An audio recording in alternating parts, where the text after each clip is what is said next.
Hello बच्चों, तो एक बार फिर से स्वागत है आप सभी का ज्ञान गंगा लर्निंग प्लेटफॉर्म में। और आज की क्लास में हम करेंगे चैप्टर नंबर 6.2 ट्रायंगल्स का, और जिसके अंदर आज हम क्वेश्चन नंबर 1 और 2 करेंगे। तो चलिए स्टार्ट करते हैं। क्वेश्चन नंबर 1 में दिया गया है in figure 6.17 part 1 and part 2। 6.7 की पार्ट 1 फिगर ये है एंड पार्ट 2 फिगर ये है। इसमें बताया गया है कि DE is parallel to BC। तो देखिए पार्ट 1 फिगर में DE BC के पैरेलल बताई गई है एंड पार्ट 2 में भी DE is parallel to BC बताई गई है। Find EC in first part में अगर हम देखें तो EC की वैल्यू हमें निकालनी है और हमें AE की वैल्यू दी गई है, AD की वैल्यू भी पता है एंड DB की वैल्यू भी हमें पता है। EC की नहीं पता, वो हमें निकालनी है फर्स्ट पार्ट में। एंड सेकंड पार्ट में AD की निकालनी है इन सेकंड पार्ट। तो देखिए सेकंड पार्ट में AD की वैल्यू हमें फाइंड करनी है, DB की हमें वैल्यू पता है, AE की वैल्यू पता है एंड EC की वैल्यू भी हम जानते हैं। तो अब हम इस क्वेश्चन को सॉल्व करते हैं। चलिए तो पहले फर्स्ट पार्ट को सॉल्व कर लेते हैं। इस फर्स्ट पार्ट में इसको करने से पहले आप मेरी इंट्रोडक्टरी वाली सेशन वाली वीडियो जरूर देख लीजिएगा, उसका लिंक आपको डिस्क्रिप्शन में मिल जाएगा।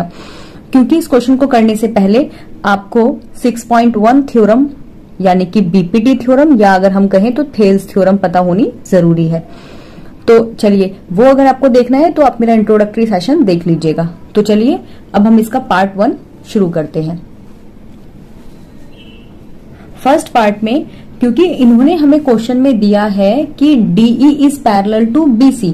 अगर किसी ट्रायंगल में दो लाइंस आपस में पैरेलल दे दी जाएंगी तो इस पर बीपीटी थ्योरम अप्लाई हो जाएगी। और अकॉर्डिंग टू द बीपीटी इनकी साइड्स का प्रपोर्शन AD अपॉन में is equal to AE upon में EC।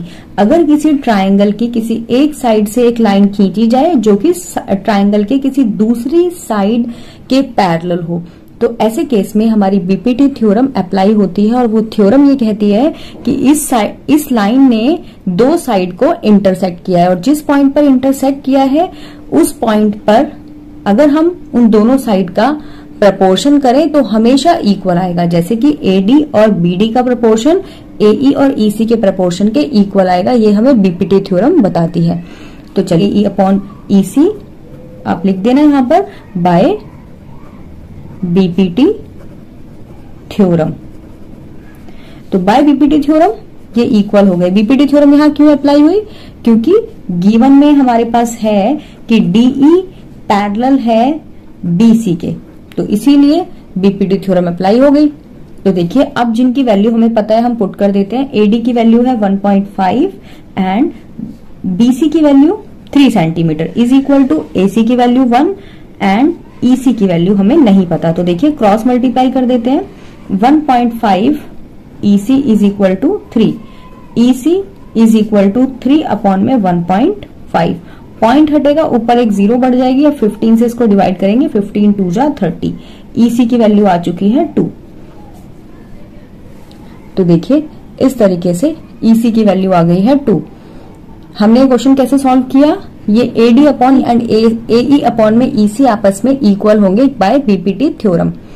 क्योंकि हमें दिया गया है एक ट्रायंगल के अंदर DE BC के पैरेलल है, तो ये बीपीटी थ्योरम इसमें अप्लाई हो गई। तो अब देखिए इनकी वैल्यू मैंने पुट कर दी है। पुट करने के बाद जब क्रॉस मल्टीप्लाई करोगे आप तो 1.5 EC is equal to 3 and EC is equal to divide में चला गया 1.5। पॉइंट हटेगा तो ऊपर एक 0 बढ़ जाएगी। डिनोमिनेटर से पॉइंट हटता है, डिनोमिनेटर से अगर पॉइंट हटाते हैं तो डिनोमिनेटर के बाद जितनी भी डिजिट्स, पॉइंट के बाद जितनी भी डिजिट्स हैं उतनी 0 ऊपर न्यूमरेटर में ऐड हो जाती है। और वहीं अगर न्यूमरेटर से डेसिमल को हटाएंगे तो डेसिमल के बाद जितनी भी डिजिट्स हैं वो हमारी नीचे उतनी ही 0 डिनोमिनेटर में ऐड हो जाती है। तो देखिए ये तो डेसिमल वाले चैप्टर की बात है। तो अब हम देखते हैं हमारी EC की वैल्यू आ चुकी है 2। अब करिए इसका करते हैं सेकंड पार्ट। तो सेकंड पार्ट करने से पहले हम देख लेते हैं फिर से, इसमें भी हमें DE पैरेलल बताया गया है BC के क्वेश्चन में। DE is parallel to BC। जैसे ही हमें पता चला DE BC के पैरेलल है तो हम क्या लिखेंगे? बीपीटी थ्योरम अप्लाई हो गई। तो देखिए इसमें हमें क्या दिया है क्वेश्चन नंबर 2 में, गिवन है BDE is parallel to BC। तो ये जैसे ही दिया है तो एक ट्राइंगल के अंदर कौन सी थ्योरम लग जाएगी, बीपीटी थ्योरम, जो कि क्या कहती है, इनकी साइड्स का प्रपोर्शन, एक साइड का प्रपोर्शन दूसरी साइड के प्रपोर्शन के इक्वल होता है। इसका मतलब AD अपॉन में DB is equal to AE upon में EC। तो चलिए हम लिख लेते हैं AD अपॉन में DB is equal to AE upon में EC। और इनकी वैल्यू देखते हैं क्या वैल्यू है। AD की वैल्यू नहीं पता, DB की वैल्यू 7.2, AE की वैल्यू 1.8 एंड EC की वैल्यू 5.4। तो चलिए इनकी वैल्यू पुट कर देते हैं। AD की वैल्यू तो हमें फाइंड आउट करनी है एंड DB की वैल्यू 7.2। आप NCERT बुक की हेल्प भी ले सकते हैं क्वेश्चन देखने के लिए। तो AD अपॉन में 7.2, DB की वैल्यू मैंने पुट कर दी, AE की वैल्यू 1.8 दी गई है एंड EC की वैल्यू 5.4 दी गई है। अब हम इनकी क्रॉस मल्टीप्लाई कर देते हैं, जिससे कि 5.4 into AD is equal to 1.8 into 7.2। तो AD की वैल्यू अगर आपको फाइंड आउट करनी है तो आप 5.4 को उधर डिनोमिनेटर में भेज दीजिए। डिनोमिनेटर में डेसिमल के बाद एक डिजिट है, अगर हम डेसिमल को कट करेंगे तो न्यूमरेटर में भी ये वाला डेसिमल कट हो जाएगा, क्योंकि इस डेसिमल के बाद भी एक ही डिजिट थी। तो देखिए अब हमारा जो नया आंसर आया है वो 1.8 इंटू 72 अपॉन में 54। अब हम इसे डिवाइड कर देते हैं।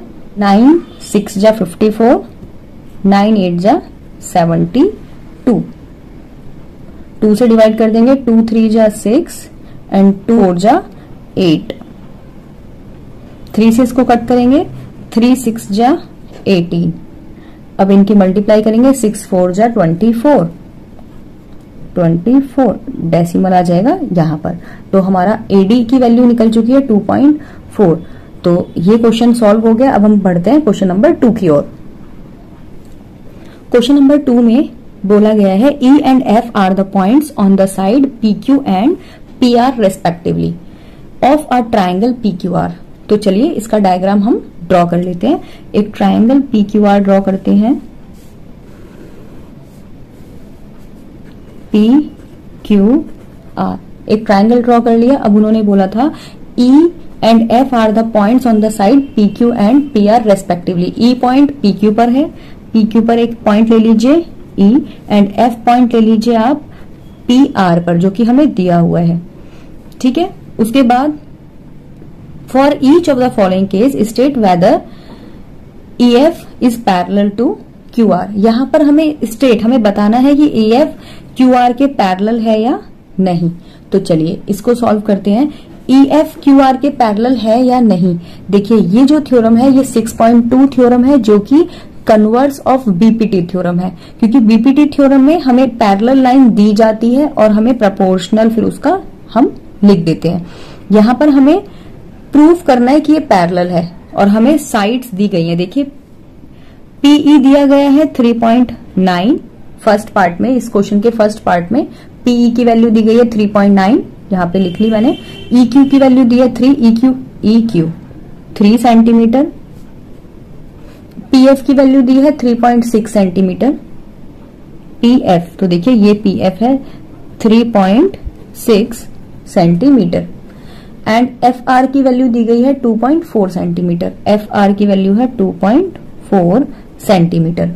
तो देखिए इसमें हमें सबकी वैल्यू दी गई है, तो हम देखते हैं कि इनका प्रपोर्शन क्या आता है। PE अपॉन में EQ is equal to PF upon में FR। P की वैल्यू है 3.9 अपॉन में E की वैल्यू है, EQ की वैल्यू है 3, PF की वैल्यू 3.6 एंड FR की वैल्यू 2.4। तो देखिए डेसिमल से डेसिमल रिमूव हो गया, क्योंकि डिनोमिनेटर में भी डेसिमल के बाद एक डिजिट है, न्यूमरेटर में भी डेसिमल के बाद एक ही डिजिट है। तो 24 एंड 36 जो कि 12 से डिवाइड हो जाएगा। 12 2 जा 24, 12 3 जा 36। अगर हम इसको कट करते हैं 3 1 जा 3, 3 1 जा 3, 3 3 जा 9। हमारा जो प्रपोर्शन आया है वो 1.3 upon 1 is equal to 3 upon 2, जो कि आपस में इक्वल नहीं है। तो देखिए अगर इनका प्रपोर्शन आपस में इक्वल नहीं है तो क्या ये लाइन पैरेलल होंगी? नहीं, क्योंकि अगर ये लाइन पैरेलल होती तो इनका प्रपोर्शन भी आपस में इक्वल होता। तो हम लिखेंगे therefore EF is not parallel to QR। बढ़ते हैं इसके सेकंड पार्ट की ओर। तो देखिए बच्चों, सेकंड पार्ट में हमें इनके साइड का रेशो की वैल्यू चेंज करके दी गई है। PE की वैल्यू 4 सेंटीमीटर, EQ की value 4.5 centimetre, PF 8 centimetre, FR 9 centimetre. और फिर से हमें यही प्रूव करना है कि EF is parallel to QR। अगर इनका प्रपोर्शन इक्वल आ गया तो ये दोनों साइड्स पैरेलल कहलाएंगी। तो देखिए प्रपोर्शन इक्वल आता है या नहीं, तो निकालते हैं हम सॉल्यूशन। PE अपॉन में EQ is equal to PF upon में FR। PE की वैल्यू 4 सेंटीमीटर है। बच्चों आप बुक की हेल्प भी ले सकते हैं, आपके पास NCERT की बुक होगी। अपॉन में EQ है 4.5 centimetre is equal to PF की वैल्यू दी गई है 8 और FR की वैल्यू दी गई है 9। तो अब देखिए बच्चों, ये डिवाइड हो पाता है या नहीं। 2 से डिवाइड करते हैं, 2 4 जा 8, इसको भी करेंगे 2 4 जा 8 एंड 2 5 जा 10। तो देखिए बच्चों 4 अपॉन में 4.5 इज इक्वल टू 4 अपॉन में 4.5। दोनों का प्रपोर्शन इक्वल आया है, तो हम कह सकते हैं कि ये EF QR के पैरेलल है इस पार्ट में। तो देखिए यहां पर हम बोलेंगे therefore EF is parallel to QR, prove that, या फिर हेंस प्रूव्ड। चलिए अब हम इसके थर्ड पार्ट की ओर बढ़ते हैं। तो देखिए बच्चों, थर्ड पार्ट में फिर से इनकी वैल्यू चेंज की गई है। क्वेश्चन सेम है, बस वैल्यू चेंज कर दी गई है। तो देखिए फिर से ट्रायंगल दिया गया है PQR एंड यहां पर हमें फिर प्रूव करना है कि EF is parallel to QR। तो अगर हमारे इनके साइड का रेशियो इक्वल आ गया तो ये प्रूफ हो जाएगा। तो देखिए इसके लिए हमें इनकी वैल्यू पता होनी जरूरी है। तो देखते हैं हमें किन किन की वैल्यू पता है। PQ अब की बार इस पूरी साइड की वैल्यू दी गई है।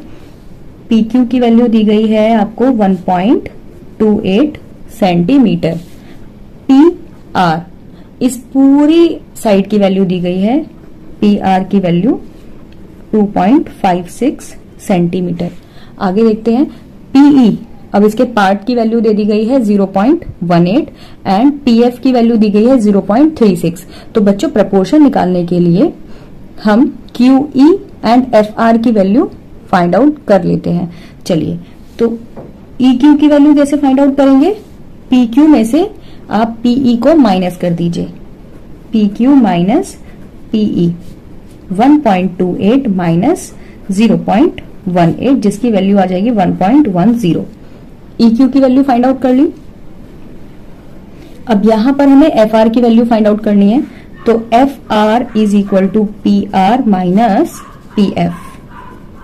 तो देखिए PR की वैल्यू है 2.56 माइनस PF की वैल्यू है 0.36। इनको माइनस करेंगे तो हमारा 2.20 सेंटीमीटर आंसर आ जाएगा। तो अब हमें इन दोनों पार्ट्स की वैल्यू भी पता चल चुकी है। तो चलिए अब रेशो फाइंड आउट करते हैं। PE अपॉन में EQ is equal to PF upon में FR। PE की वैल्यू कितनी दी है 0.18 एंड EQ की वैल्यू हमने फाइंड आउट की थी 1.10 इज इक्वल टू PF की वैल्यू 0.36 एंड FR की वैल्यू 2.20। तो देखिए इसको 2 से डिवाइड कर देते हैं अभी इसको। तो 2 1 जा 0.21 जा 2, 2 8 जा 16, 2 1 जा 2, 0.21 जा 2, 0 का 0। तो हमारा जो नेक्स्ट पॉइंट आया उसमें तो दोनों की वैल्यू सेम आ चुकी है। तो देयरफॉर दोनों की वैल्यू सेम आ चुकी है। Therefore EF is parallel to QR by converse of BPT theorem.